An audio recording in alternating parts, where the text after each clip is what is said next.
মোনা, মানুকে তোর পুরনো বইগুলো দিয়ে দিস তো। আচ্ছা ঠিক আছে মা, দিচ্ছি।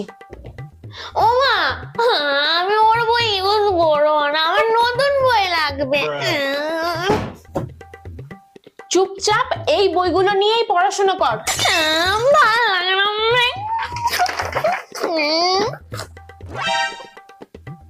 এই দিদি, এখানে রাহুল প্লাস সোনাই কেন লেখা রে?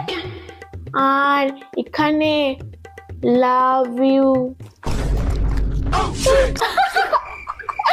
তাহলে তুই মাকে বল নতুন বই কিনে নিতে, নাহলে কিন্তু আমি সব বলে দেবো। আচ্ছা ঠিক আছে ঠিক আছে।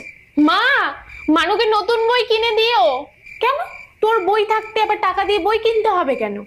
আমিও তোকে সেটাই বোঝাচ্ছি মা, কিন্তু ওর যে কি হলো কে জানে।